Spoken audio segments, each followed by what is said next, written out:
ಚಂದ್ರಶೇಖರ್, ನನ್ನ ಹೆಸರು ಮರಂಗಯ್ಯ ಅಂತೇಳಿ. ಯಡಿಯೂರಪ್ಪನವ್ರನ್ನ ಅವರ ಪಕ್ಷ ಸಿದ್ಧಾಂತವನ್ನು ನಮ್ಮ ಸಂಘಟನೆ ಒಪ್ಪಲ್ಲ, ನಾನು ಒಪ್ಪಲ್ಲ. ಯಡಿಯೂರಪ್ಪನ ಬಗ್ಗೆ ತುಂಬ ಬೇಸರ ಇರೋದು ಅಂದರೆ ಭೂ ಸುಧಾರಣಾ ಕಾಯ್ದೆ ತಿದ್ದುಬಿಡ್ತಾರೆ. ಯಾಕೆಂದರೆ ಕರ್ನಾಟಕದ ಭೂ ಸುಧಾರಣಾ ಕಾಯ್ದೆ ಈ ಬೇರೆ ದೇಶಕ್ಕೆ ಮಾದರಿಯಾಗಿದೆ. ಯಾಕೆ ಅತ್ಯಂತ ಬೇಸರ, ಅವ್ರು ಬೇರೆಯವ್ರ ಬಗ್ಗೆ ಬೇಸರ ಅಂತಂದರೆ ಏನಿದಾರ ಹೋರಾಟ ಅವ್ರಿಗೆ ಅವಶ್ಯಕ ಬಗಳು ತುಂಬ ಸಾಗುವಳಿ ಕೊಡಿದ್ದು ಯಡಿಯೂರಪ್ಪನ ರೈಸಂದ್ರ ಜೊತೆ ಶಿಕಾರಿಪುರ ಶಿವಮೊಗ್ಗ ನಮ್ಮ ಸುಂದರೇಶ ಜೊತೆಲ್ಲ ಭಾಗವಹಿಸಿ ಇಂಥವ್ರ ಕಾಲದಲ್ಲಿ ಭೂಸುಧಾರಣೆ ಕಾಯ್ದೆ ತಿದ್ದುಪಡಿ ತಂದು ಬೇಸರ ಆಗಿದೆ. ಎಲ್ಲ ರಾಜಕಾರಣಿಗಳ ರೀತಿ ಅವರು ರಾಜಕಾರಣಿ, ಆದರೆ ಒಂದು ವೈಯಕ್ತಿಕವಾಗಿ ಅವ್ರ ಬಗ್ಗೆ ಗೌರವ ಇದೆ. ವೈಯಕ್ತಿಕ ದೃಷ್ಟಿ, ಆಡಳಿತ ದೃಷ್ಟಿಯಿಂದ ಕನಿಷ್ಠ ಓದಿನ ಸಮಸ್ಯೆಯನ್ನು ಮಾಡ್ತಿರೋ ಬಿಟ್ಟರೆ ಕೇಳ್ತಾರೆ. ಕೆಲಸ ಮಾಡೋಕ್ಕಾಗೋದು ರೈತರ ಜೊತೆ ಭಾವನಾತ್ಮಕ ಅಂತ ಒಂದು ಕಮ್ಯುನಿಕೇಟ್ ಸಂಘಟನೆಗಳು ಹೋದಾಗ ಮಾಡ್ತಾರೋ ಬಿಡ್ತಾರೆ ಅನಿಸಿದೆ. ವೈಯಕ್ತಿಕವಾಗಿ ಅವ್ರ ಗೌರವ ಇದೆ, ಮತ್ತು ಅಭಿವೃದ್ಧಿ ಶೂನ್ಯ. ಯಾಕೆ ಅಂತಂದರೆ 2008 ಚೀಫ್ ಮಿನಿಸ್ಟರ್ ಯಡಿಯೂರಪ್ಪನ ಕೈ ಇರ್ತಾ ಇತ್ತು, ಪಕ್ಷದ ಇರ್ತಾ ಇತ್ತು, ಹೈಕಮಾಂಡ್ ಇರಲಿಲ್ಲ, ಯಾಕಂದರೆ ವಿರೋಧ ಪಕ್ಷ ಆಗಿತ್ತು. ಅಂದರೆ ಪಕ್ಷದಲ್ಲಿ ಇವರು ಪ್ರಶ್ನಾತೀತವಾದ ನಾಯಕರ ಥರ ಹೊರಹೊಂದಿದ್ರು. ಈಗ ಹೈಕಮಾಂಡ್ ಸ್ಟ್ರಾಂಗ್ ಇದೆ, BJP ಕೇಂದ್ರದ ಅಧಿಕಾರ ಇದೆ, ಇಲ್ಲೂ ಬೇಕಾದ ಜನ ಬೆಳಕೊಂಡಿದ್ದಾರೆ. BJP ಯಡಿಯೂರಪ್ಪನವರಿಗೆ ಮೊದಲಷ್ಟು ಇಡ್ತಾ ಇಲ್ಲ, ಪಕ್ಷದ ಮೇಲೂ ಇಡ್ತಾ ಇಲ್ಲ, ಸರ್ಕಾರದ ಮೇಲೂ ಇಡ್ತಾ ಇಲ್ಲ, ಆ ಪಕ್ಷದ ಓನ್ ಶಾಸಕರ ಮೇಲೆ ಇಡ್ತಾ ಇಲ್ಲ, ಅಧಿಕಾರಿಗಳು ಇಡ್ತಾ ಇಲ್ಲ. ಯಡಿಯೂರಪ್ಪನವರು ಈ ವಯಸ್ಸಲ್ಲಿ ಎರಡನೇ ಈಗ ಭಾಳ ಗಾಡಿ ಬೇಡಿ ಕೊನೆಯಲ್ಲಿ ಆಪರೇಷನ್ ಕಮ್ಮಿ ಮಾಡಿ ಅಧಿಕಾರ ಏನು ಮಾಡಿದ್ರು, ಅದರಲ್ಲಿ ಏನು ಬಂತು ಸ್ಪಿರಿಟು ಏನೋ ಮಾಡ್ತಿದ್ದು ವಿಮರ್ಶೆಗಳಿದ್ರು. ಯಡಿಯೂರಪ್ಪನ ಅಡ್ಮಿನಿಸ್ಟ್ರೇಟಿವ್ ಫೇಲ್ಯೂರ್, ಅದು ವಯೋಮಾನ ಕಾರಣ, ನಮ್ಮ ಪಕ್ಷದಲ್ಲಿ ಇರ್ತಾ ಇಲ್ವೋ. ಬಟ್ ವೈಯಕ್ತಿಕವಾಗಿ ಅವರು ಪರ್ಸ್ನಲಿ ಗುಡ್, ಸ್ಪಂದನೆ ಗುಡ್. ಅದ್ರ ಬಗ್ಗೆ ನನಗೆ ನಮ್ಮ ಪುಟ್ಟಣಿಯಾಗಿ ನಾವಾಗಲಿ ಅಟ್ಲೀಸ್ಟ್ ಗೌರವ ಕೊಟ್ಟು ಮಾತಾಡೋದು ಸಮಸ್ಯೆ ಬಗ್ಗೆ ಪರ್ಸ್ನಲಿ ಕೇಳಿದ್ರೆ ಭೇಟಿ ಮಾಡಿದ್ರೆ ಸಮಸ್ಯೆ ಬಂದರೆ ಕೇಳಿಸ್ಕೊಳ್ಳೋದು ಅವಧಾನ ಇದೆ.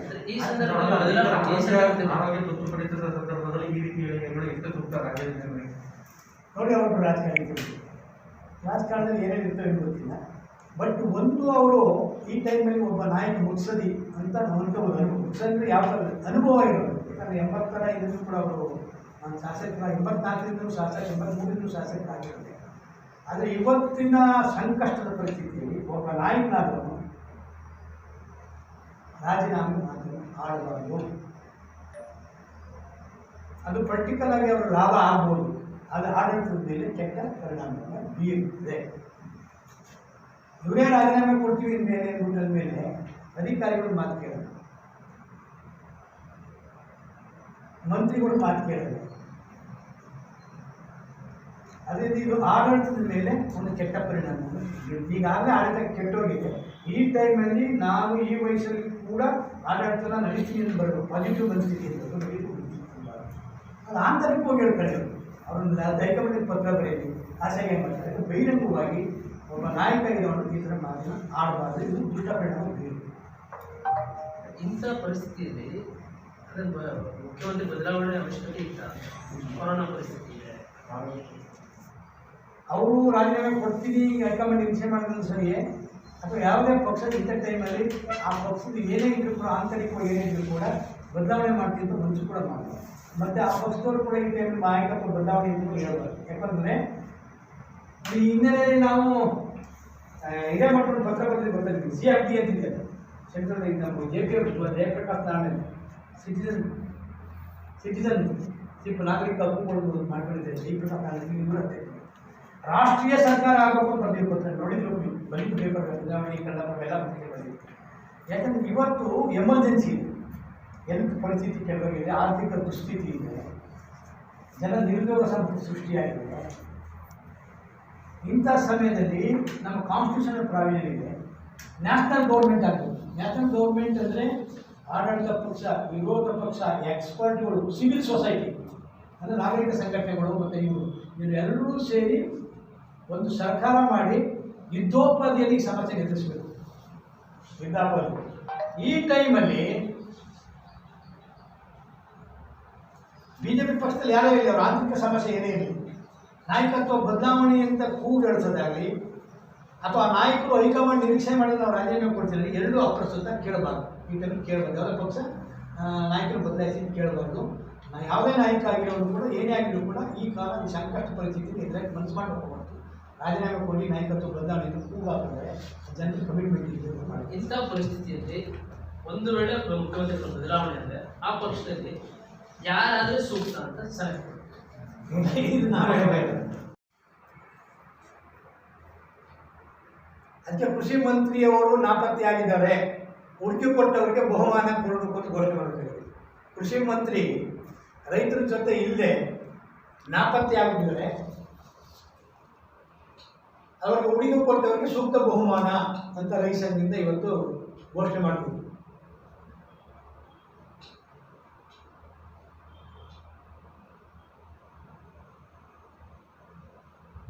ಕೊರೋನಾ ಸಂಕಷ್ಟವನ್ನು ಎದುರಿಸಲಿ ಪೂರ್ತಿ ವಿಫಲವಾಗಿದೆ ಕೇಂದ್ರ ಮತ್ತು ರಾಜ್ಯ ಸರ್ಕಾರ.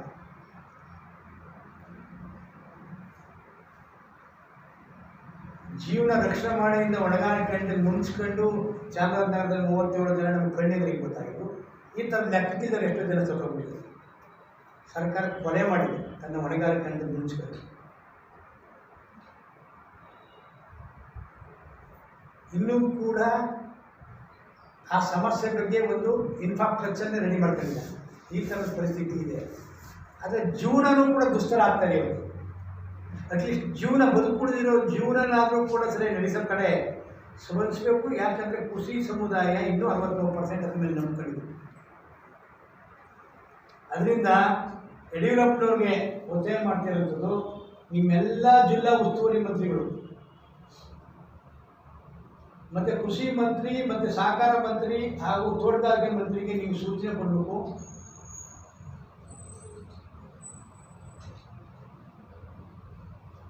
ಕೃಷಿ ಸಂಬಂಧಪಟ್ಟಂತೆ ಸಮಸ್ಯೆ ಬೀಜದ ಗೊಬ್ಬರ ಇರ್ಬೋದು, ಸಾಲ ವಲಯ ಇರ್ಬೋದು, ಇನ್ಯಾವುದೇ ರೀತಿ ಕೊರತೆ ಬಗ್ಗೆ ಸಭೆ ನಡೆಸಬೇಕು. ಆಯಾ ಜಿಲ್ಲೆಯಲ್ಲಿ ಅಧಿಕಾರಿ ಇಟ್ಕೊಂಡು ರೈತರು ಇಟ್ಕೊಂಡು ಸಮಸ್ಯೆಯನ್ನು ಸೇರಿ ಸ್ಥಳದಲ್ಲೇ ಸಮಸ್ಯೆಗೆ ಪರಿಹಾರವನ್ನು ಕಂಡುಕೊಳ್ಬೇಕು ಅಂತ ಒತ್ತಾಯ ಮಾಡ್ತೀವಿ.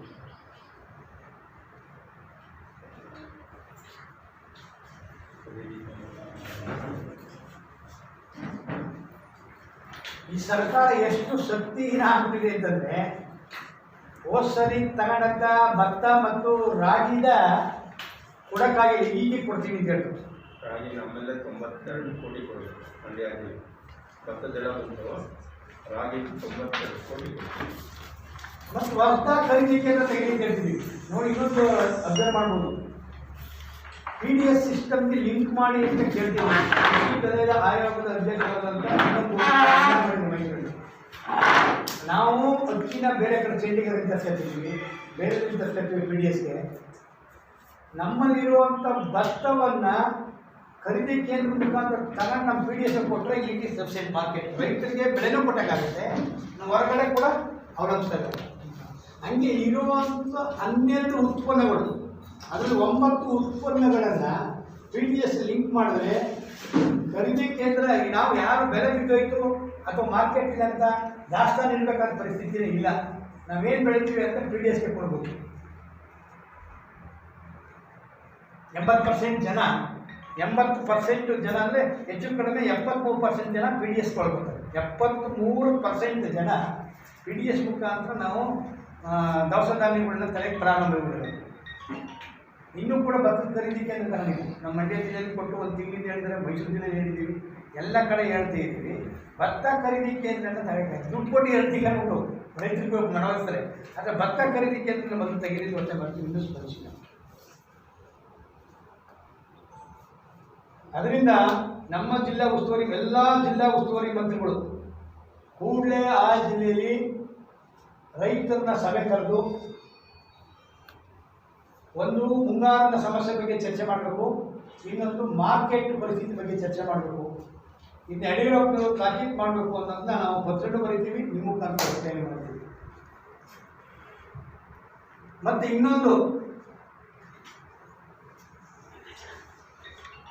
ಅಧ್ಯಯನ ಮಾಡ್ತಾರಲ್ಲ, ನಮ್ಗೆ ನಷ್ಟ ಆಯಿತು, ಕೈಗಾರಿಕೆಗಳಿಗೆ ಇಷ್ಟು ನಷ್ಟ, KSRTC ಬಸ್ ಓಡೋದ್ರಿಂದ ಇಷ್ಟು ನಷ್ಟ, ಸಿನಿಮಾ ಉದ್ಯೋಗಕ್ಕೆ ಇಷ್ಟು ನಷ್ಟ, ರೈತರಿಗೆ ಎಷ್ಟು ನಷ್ಟ ಆಗಿದೆ ಅಂತ ಅಂದಾಜು ಮಾಡಿದ್ದಾರೆ ನೀವು?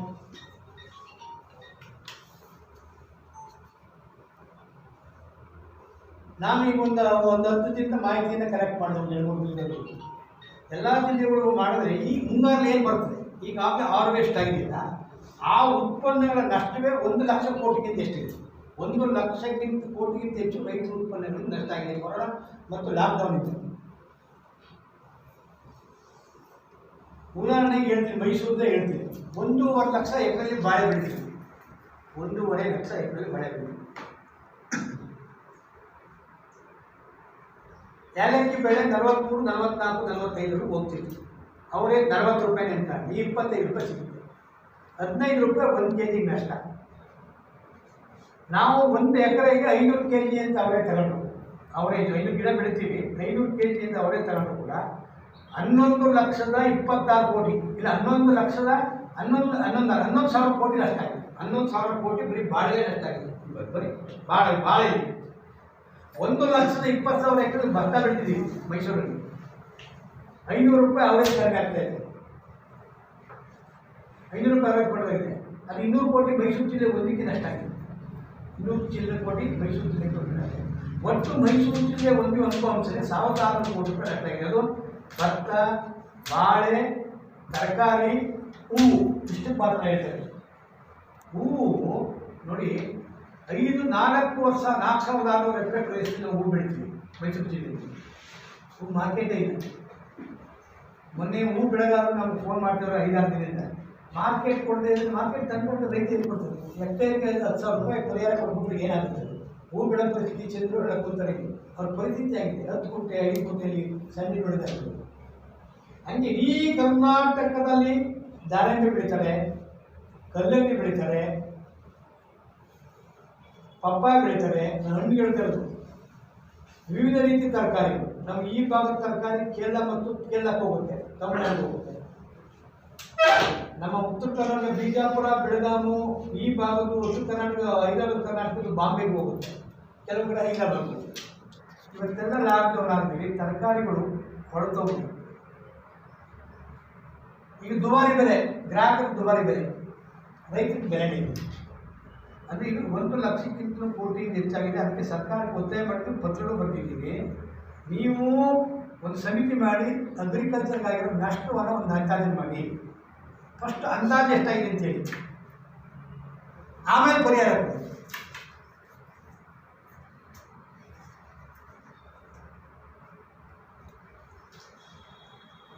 ಸಾಲ ಇಲ್ಲ. ಇನ್ನು ಸಾಲದ ವಿತರಣೆಯಲ್ಲಿ ಬ್ಯಾಂಕ್ ಅವ್ರ ಜೊತೆ ಮಾತಾಡಿದೆ. ಈ ಸರಿ 7% ಟಾರ್ಗೆಟ್ ಇಲ್ಲ, 25%ವರೆಗೂ ಹೋಗ್ಬೇಕು. ಅವರೇಜ್ 15-20% ಸಾಲ, ಕೃಷಿ ಸಾಲ ಹೋಗುತ್ತೆ. ಈ ಸರಿ 7% ರೀಚ್ ಆಗಿದೆ. ಸಾಲ ಕೊಡಿದ್ರೆ ರೈತರಲ್ಲಿ ವ್ಯವಸಾಯ ಮಾಡ್ತೀವಿ. 7% ರೀಚ್ ಆಗಿದೆ ಸಾಲ. ಅದಕ್ಕೆ ಸಹಕಾರಿ ಇಲಾಖೆ ಮಂತ್ರಿಗಳು ಸಲಹೆ ಮಾಡಿದ್ರು. ಒಟ್ಟಿಷ್ಟು ರೈತರದ ಬೀಜ ಅವೆಲ್ಲ ತೊಂದರೆ ಆಗ್ತಾ ಇದೆ, ಗೊಬ್ಬರ ತೊಂದರೆ ಆಗ್ತಾ ಇದೆ, ನಕಲಿ ಬೀಜದ ಕಾಟ ಇದೆ. ಬರೀ ಜೇಡಿಗಳು, ಏಡಿಗಳು, ಡಿಡಿಗಳು ಕೂತ್ಕೊಂಡು ಬರೀ ಸುಳ್ಳು ಅಂಕಿ. ಅವ್ರು ಅದನ್ನು ಅಂಶ ಕೇಳಿ, ಆ ಫೀಲ್ಡಲ್ಲಿ ಅರ್ಧಾರ್ಥದಲ್ಲಿ ಹೇಳಿ, ನಮಗೊಂದು ಈಗ ಯಾವ ಫೀಲ್ಡಲ್ಲಿ ಕೆಲಸ ಮಾಡಿ ಅರ್ಧಾರ್ಥದಲ್ಲಿ ಗೊತ್ತಿರುತ್ತೆ. ಅವ್ರು ನಮ್ಮ ಮಾಹಿತಿ ನೋಡಿ ಹೇಳ್ತೀವಿ. ನನ್ನ ಕಮಿಟ್ಮೆಂಟ್ ಇಲ್ಲ ಅಂತ. ಯಾರಿಗೆ ಏನು ರೀ ಎಷ್ಟು ಫೇಲ್ಯೂರ್ ಆಗಿದೆ ಅಂತ ಕೇಳಿದ್ರೆ, ಸರ್ ಆಫೀಸ್ಗೆ ಹೋಗಿ ಫೋನ್ ಮಾಡ್ತೀನಿ ಅಂತ ಒಂದು 3 ದಿನ ಬಿಟ್ಟು ಮಾಡ್ತಾರೆ. ಮಾಹಿತಿನೇ ಇರಲ್ಲ ಅವ್ರು.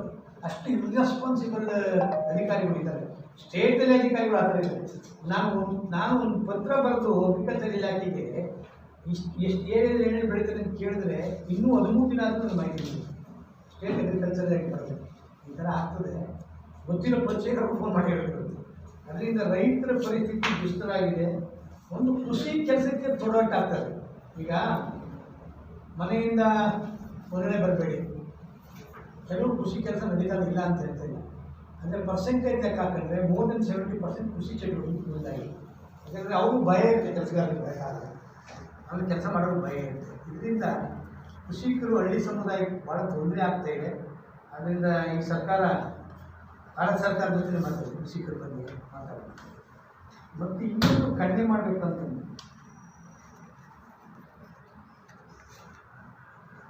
ಹೊಸದಾಗಿ DC ಬಂದಿದ್ದಾರೆ ವೇಮುಖ್ಯಮಂತ್ರಿ, ಸ್ವಾಗತ ಮಾಡ್ತೀವಿ. ವಯಸ್ಸಿನ ಇಂಥನೇ ಮಾತಾಡಬೇಕು ಎಲ್ಲ ಜನಪ್ರತಿನಿಧಿಗಳ ಜೊತೆ, ಸಿವಿಲ್ ಸೊಸೈಟಿ ಅಂದರೆ ಸಂಘಟನೆಗಳ ಜೊತೆ ನಾನು ಸಮನ್ವಯತೆ ಮಾಡಿ ಕೆಲಸ ಮಾಡ್ತೀವಿ ಅಂತ ಹೇಳಿದೆ. ಸ್ವಾಗತ ಆ ಥರ ಇರಬೇಕು. ಒಳ್ಳೆಯ ಕೆಲಸ ಮಾಡಿ ಒಳ್ಳೆಯ ಕೆಲಸಕ್ಕೆ ಸಹಕಾರ ಇದೆ ಅನ್ನೋದು ಹೇಳ್ತೀವಿ. ಜೊತೆಗೆ ಅವರು ಒಂದು ಕಿವಿ ಮಾತು ಹೀಗೆ ಒತ್ತಾಯ ಮೊದಲನೇ ದಿನ ಬಂದರೆ ಇಮಿಡಿಯೇಟಾಗಿ ರೈತ ಕೃಷಿ ಸಂಬಂಧಪಟ್ಟಂಥ ಅಧಿಕಾರಿಗಳು, ಎಲ್ಲ ಇಲಾಖೆಯ ಅಧಿಕಾರಿಗಳು ಮತ್ತು ರೈತರ ಸಭೆಯನ್ನು ಸೇರಿ ನೀವು ನಮ್ಮ ಜಿಲ್ಲೆಯಲ್ಲಿ ಮೈಸೂರು ಜಿಲ್ಲೆಯಲ್ಲಿ ಆಗ್ತಾ ಇರೋ ಸಮಸ್ಯೆಗಳ ಬಗ್ಗೆ ಅರಿವು ಮೂಡಿಸ್ಕೊಂಡು ಸಮಸ್ಯೆಗೆ ಬಗೆಹರಿಸೋಕ್ಕೆ ಪ್ರಯತ್ನ ಮಾಡಲಿ ಅಂತ ಹೇಳಿ ಒತ್ತಾಯ ಮಾಡ್ತೀವಿ. ಯಡಿಯೂರಪ್ಪನವರು ಕೂಡ ಹೇಳ್ತಿರೋದು, ಈ ಸರಿ ಬಜೆಟ್ ಮುಂಚೆ ಕರೆದಿಲ್ಲ ರೈತ ಮುಖಂಡರ ಸಭೆ. ಪ್ರತಿ ವರ್ಷ ಶುರು ಮಾಡೋದು ಅವರೇ. ಕೃಷ್ಣ ಕಾಲ ಶುರುವಾಯಿತು. ಯಡಿಯೂರಪ್ಪನವರಂತೂ ವಿಶೇಷವಾಗಿ ಕೃಷಿ ಪ್ರತ್ಯೇಕ ಬಜೆಟ್ ಮಾಡ್ತೀವಿ ಅಂದ್ಬಿಟ್ಟು ಎಲ್ಲ ಡಿವಿಷನ್ ಕರೆದಿದ್ದು. ಮೈಸೂರು ಕರೆದಿದ್ದು ನಾವೆಲ್ಲ ಭಾಗವಹಿಸಿದ್ವಿ. ಪರಾಮ್ 2008 ಮುಖ್ಯಮಂತ್ರಿ ಆದ ರೈತರಿಗಾಗೋ ಸಮಸ್ಯೆ ಕೇಳೋಕ್ಕೆ ಒಂದು ಸಭೆಯನ್ನು ಕರೀತೀವಿ. ಭಾಳ ಲಿಮಿಟೆಡ್ ಪರ್ಸನ್ ಕರೀವಿ. ನಿಮ್ಮೆಲ್ಲ ಇಲಾಖೆ ಮಂತ್ರಿಗಳು ಇಟ್ಕೊಳ್ಳಿ, ಕೂಡಲೇ ಈಗ 4-5 ದಿನದಲ್ಲಿ ಸಭೆ ಏರ್ಪಾಡು ಮಾಡಬೇಕು ಅಂತ ಒಳ್ಳೆ ಸ್ಟೇಟ್ ಲೆವೆಲ್ ರಾಜ್ಯ ಮಟ್ಟದ ಸಭೆ. ಅದಕ್ಕೆ ಎಲ್ಲ ವರ್ಗದ್ದು ಕರೆಯೋದು, ರೈತರಲ್ಲ ದುಡಿಯೋ ವರ್ಗದ ಎಲ್ಲ ವರ್ಗಕ್ಕೂ ಕೂಡ ಪ್ರತ್ಯೇಕ ಕರ್ತವ್ಯ ಮಾತಾಡೋದು. ಸುಮ್ಮನೆ ಕೂಡ ಪ್ಯಾಕೇಜ್ ಮಾಡೋದಿಲ್ಲ. ಇಷ್ಟು ಮೊನ್ನೆ ಉತ್ತರ ಇಂಡಿಯಾದಲ್ಲಿ ದೊಡ್ಡ ಚಳವಳಿ ನಡೆದಿದೆ. 3 ಕೃಷಿ ಕಾಯ್ದೆ ಸುಟ್ಟು ಸಂಪೂರ್ಣ ಕ್ರಾಂತಿ ದಿನಾಚರಣೆ ಆಚರಣೆ ಮಾಡಿದ್ವಿ. ನಾವು ಕೂಡ ಮಾಡಿದ್ವಿ. ಹರಿಯಾಣದಲ್ಲಿ ರೈತರಿಗೆ ಬಂಧನ ಮಾಡಿದ್ದಾರೆ, ಒಂದು ಸ್ಟ್ರೈಕ್ ನಡೀತಾ ಇದೆ. ಕೂಡಲೇ ಆ ರೈತರನ್ನ ಬಿಡುಗಡೆ ಮಾಡಬೇಕು. ಯಾಕೆ ಬರ್ತೀವಿ ಅಂತ ಜನಪ್ರತಿನಿಧಿ ಸಭೆಯಲ್ಲಿ ಸಮಸ್ಯೆ ಸ್ಪಂದಿಸಿ ಅಂತ. ನೀವೇನು ನಾವು ಗೂಂಡಾಗಳಲ್ಲ. ಸಮಸ್ಯೆ ಸ್ಪಂದಿಸೋದು ಕೆಟ್ಟ ಮಾತಾಡಿದರೆ ತಪ್ಪು ಒಪ್ಕೊಂಡಿದ್ದಾರೆ, ಒಪ್ಕೊಳ್ಳೋಣ. ಆದರೆ ಒಳ ಮಾಡ್ಕೊಂಡಿದ್ದಾರೆ, ಕೇಸ್ ಹಾಕಿದ್ದಾರೆ, ಬಿಡುಗಡೆ ಮಾಡಿದ್ದೀವಿ ಕೂಡ ಒತ್ತಾಯ ಮಾಡ್ತೀವಿ. ಹೂವು ಬೆಳೆಯೋಕ್ಕೆ ಮಾರ್ಕೆಟ್ ಮೈಸೂರು DC ಮತ್ತು ಕಮಿಷನ್ ವಿಶೇಷವಾಗಿ ನಂದಿ ಮಾಡೋದು ಹೂವಿಗೆ ಮಾರ್ಕೆಟ್ ಕೊಡಿ ಅಂತರ ಪಡ್ತಾರೆ. ಅಂತರ ಕಾಪಾಡ್ಕೊಂಡು ಒಂದು ಟೈಮರ ಮಾಡಿದ್ರೆ ಅಟ್ಲೀಸ್ಟ್ ಹೂವಿಗೆ ತೊಂದರೆ ಆಗ್ತದೆ. ಹೂವು ಮಾರ್ಕೆಟನ್ನು ಪ್ರಾರಂಭ ಮಾಡಬೇಕು. ಇಷ್ಟು ವಿಚಾರ ನಮ್ಮ ಕೆಂಪೂರು ಬಸವರಾಜ ಇದು ಮುಖ್ಯಮಂತ್ರಿಗಳು ಕಟ್ ಮಾಡಿದ್ದಾರೆ. ಬರೀ 86,000 ಕೋಟಿ ಕೊಟ್ಟಿದ್ರು, ಎಷ್ಟೋ ಲಕ್ಷ ಕೋಟಿ ಕೊಟ್ಟಿದ್ರು. ಅದರಿಂದ ರಸಗೊಬ್ಬರದ ಬೆಲೆ ಜಾಸ್ತಿ ಆಗಿದೆ. ಇದು ವಿಶ್ವ ವಾಣಿಜ್ಯ ಒಪ್ಪಂದದ ಪರಿಣಾಮ. ಬೆಲೆ ಈಗ ಹಳೆಯ ಸ್ಟಾಕ್ನ ಹಳೆಯ ಕೊಡ್ತೀವಿ ಅಂತೀರಿ. ಹುಣಸೂರು ನೋಡಿ, ನಮ್ಮ ಅಧ್ಯಕ್ಷರೇ ಒಂದು ಬಿಲ್ ಕಳಿಸಿದ್ರು ಒಂದು 15 ದಿನದಲ್ಲಿ. ಹಳೆಯ ಸ್ಟಾಕಿಗೆ ಹೊಸ ರೇಟ್ ಕಳಿಸ್ತಾರೆ.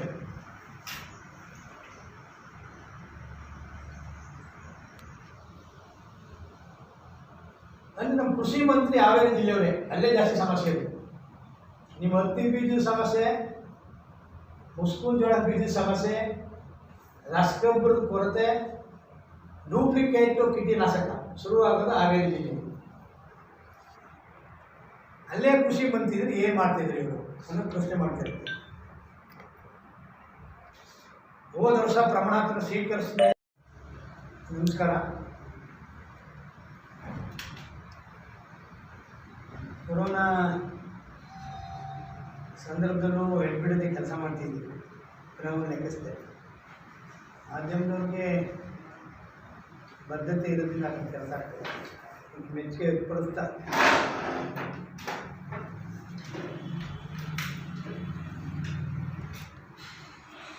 ಎಲ್ಲ ಪ್ಯಾಕೇಜ್ಗಳು ಆಗ್ತದೆ. 12,500 ಕೋಟಿ ರೂಪಾಯಿ ಪ್ಯಾಕೇಜ್ಗಳು ಆಗಿದೆ, 500 ಕೋಟಿ ರೂಪಾಯಿ ಪ್ಯಾಕೇಜ್ ಆಗಿದೆ. ಆದರೆ ರೈತ ಸಮುದಾಯ, ವಿಶೇಷವಾಗಿ ಗ್ರಾಮೀಣ ಸಮುದಾಯದ ಸಂಕಷ್ಟಗಳಿಗೆ ಸ್ಪಂದಿಸುವಂಥ ಕೆಲಸಗಳಿಗೆ ಸರ್ಕಾರದಿಂದ ಆಗ್ತದೆ. ಏನು ಗೊತ್ತಿಲ್ಲ ಅಂತ ನಾವು ಹೇಳಲ್ಲ ಸರ್ಕಾರಕ್ಕೆ. 176 ಜನ ಗ್ರಾಮೀಣ ಭಾಗದಿಂದಲೇ ಗೆದ್ದೋ ಶಾಸಕರಿದ್ದಾರೆ.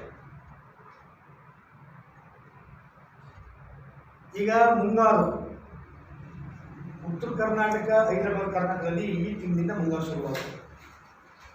ಆ್ಯಕ್ಚುಲಿ ಈ ತಿಂಗಳು last first week of July. ನಮಗೆ ಮುಂಗಾರು ಏಪ್ರಿಲ್ ಲಾಸ್ಟ್ ವೀಕಿಂದ ಶುರುವಾಗುತ್ತೆ. ವಾಡಿಕೆ ಮಳೆ ಕೇಳಿದ್ರೆ ಹೋದ ಸಾರಿಗಿಂತ 2% ಕಡಿಮೆ ಬಂದಿದೆ ಅಂತ ಹೇಳ್ತಾರೆ. ಆದರೆ ಕೆಲವು ಕಡೆ ಬಿದ್ದಿದೆ, ಕೆಲವು ಕಡೆ ಮಳೆ ಬಿದ್ದಿದೆ. ನಾವು ಮೈಸೂರು ಭಾಗದಲ್ಲಿ, ಉದಾಹರಣೆ ಮೈಸೂರು ಜಿಲ್ಲೆಯಲ್ಲಿ ಮೈಸೂರು ತಾಲೂಕು, ಹೆಬ್ಬೆನಕೋಟೆ, ನಂಜನಗೂಡು, ಹುಣಸೂರಲ್ಲಿ ಕಾಟನ್ ಬೆಳೀತಿತ್ತು. ಸುಮಾರು 2.25 ಲಕ್ಷ ಎಕರೆ ಕಾಟನ್ ಬೆಳೀತಿತ್ತು. 2,27,000 ಎಕರೆ ಕಾಟನ್. ಅವರೇಜ್ 2.25 ಲಕ್ಷ. 40% ಮಾತ್ರ ಬಿತ್ತನೆ ಮಾಡಿದ್ವಿ. ಅದು ಕೂಡ 50%ಗಿಂತ ಇಳುವರಿ ಕಡಿಮೆ ಆಗುತ್ತೆ, ಲೇಟ್ ಸೋಯಿಂಗ್ ಆಗಿ. ಮುಸ್ಕುನ್ ಜೋಳ ಬಿತ್ತನೆ ಕಡಿಮೆ ಆಗಿದೆ. ಬಿತ್ತಿನ ಕಡೆ ಕೆಲವು ಕಡೆ ಕಾಳು ಬಿತ್ತಿನ ಮಳೆ ಇದೆ.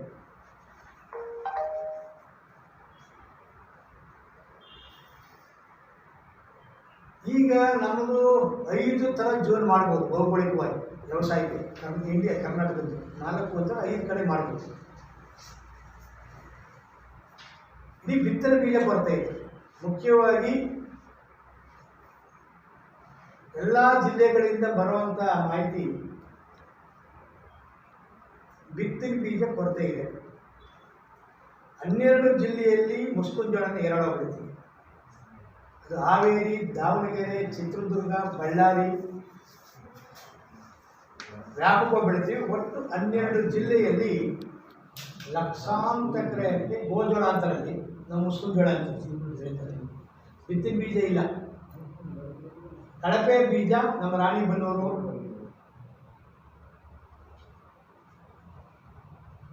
ದಾವಣಗೆರೆ ಜಿಲ್ಲೆ ಹರಿಹರ ಸುತ್ತಮುತ್ತ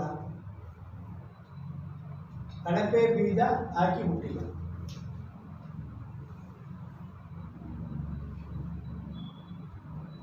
ಔಷಧಿ, ಕೀಟನಾಶಕ, ಗೊಬ್ಬರಗಳು ಸ್ಪರ್ಧೆ ಇದೆ.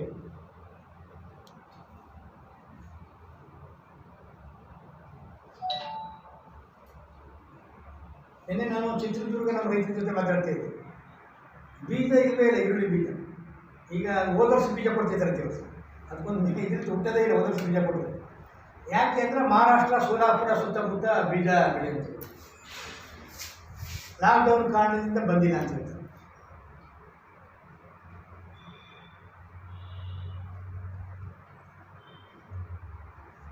ಈ ಥರ ನಮ್ಮ ಸರ್ಕಾರ ರೈತರಿಗೆ ಮುಂಗಾರಿಗೆ ಬಿತ್ತನೆ ಬೀಜವನ್ನು ಕೊಡದಿದ್ದಂಥ ಪೂರ್ವ ತಯಾರಿನ ಮಾಡ್ಕೊಂಡಿಲ್ಲ. ಅದರಿಂದ ಸರ್ಕಾರ ಅದು ಕರಿಬೇಕಂತ.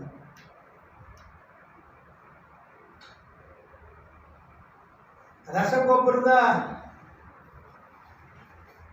ಬೆಲೆ ಜಾಸ್ತಿ ಆಯಿತು, ಸಬ್ಸಿಡಿ ಕಡಿಮೆ ಆಯಿತು. ಅದೆಲ್ಲ ಕಡಿಮೆ ದುಬಾರಿ ಅಂತ ಹೇಳ್ತಿದ್ವಿ ನಾವು. ಲಾಸ್ಟ್ ಇಯರ್ ಬಡ್ಜೆಟ್ ನೋಡಿದ್ರೆ ನಮ್ಮ ರಸಗೊಬ್ಬರಕ್ಕೆ